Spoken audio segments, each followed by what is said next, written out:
Assalamualaikum warahmatullahi wabarakatuh. My name is Muhammad Khudri bin RIFA'AT. So for today, I'm going to talk about case study for BDY 412 that I choose, which is case study 19 entitled Bang the Arguin National Park, Why National Resources Conservation Requires the Development of Fishermen's Communities. In this case, we can see that in order to ensure the sustainable management of park resources, it is it is important to make innovative approach of providing a park's inhabitant exclusive exploitation rights. So now let us go to the first point, which is where does this conflict arise? This conflict arises at Bang the Arguin National Park, which is located in Mauritania.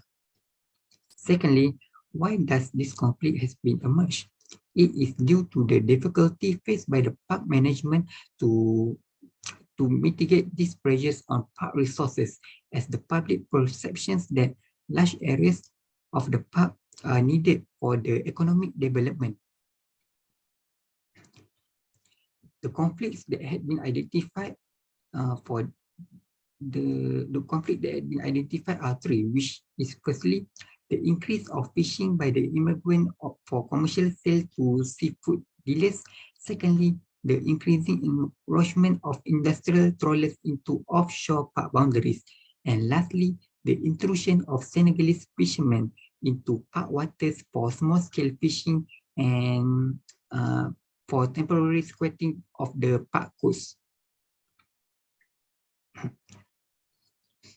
As for the sites that are involved in this conflict are three, which is firstly the immigrant people themselves, secondly the Senegalese fishermen, and lastly the International Foundation of the Bang the Arguin, which also known as FIBA. This FIBA is an organization that has been created by the by the presidency of Mauritania's chief of state.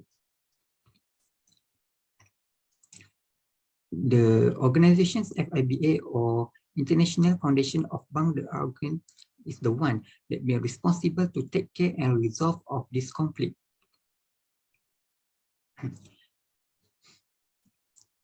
Next, there are some measures that have been taken to resolve these conflicts, which is firstly by the immigrant people given their exclusive rights to use the fishing resources. Secondly, by the FIBA allowing the usage of the traditional sailboats instead of the motorized boats. It is because the Senegalese fishermen has been exploiting the immigrant people by providing the motorized boats before. Next is by enable the immigrant to continue the traditional method fishing while at the same time improving their life standards of the communities. Thirdly, by raising the value of the fishing products and providing more effective commercial outlets such as pen. And lastly, the fishermen use their boats not only for tourists but also for research activities in return for the benefits that they have gained from the FIBA. So from this conflict, we can see that for a conflict to occur, it must be addressed within the cultural, political, and also social context. The main key to resolve the conflict is by communications between sides. In chapter 7, we have learned about the positions and interest terms.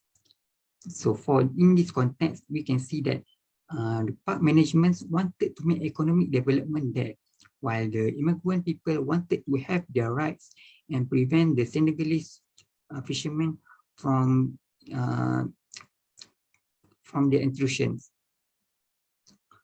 So from this, with proper steps being taken by both sides, they achieve mutual agreements with both sides gaining mutual benefit effectively.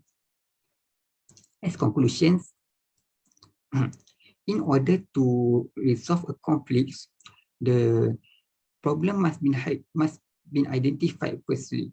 Then it is wise and important to know each role and their own interests in order to make the ideal decisions for all sides. So that's all from me. Thank you.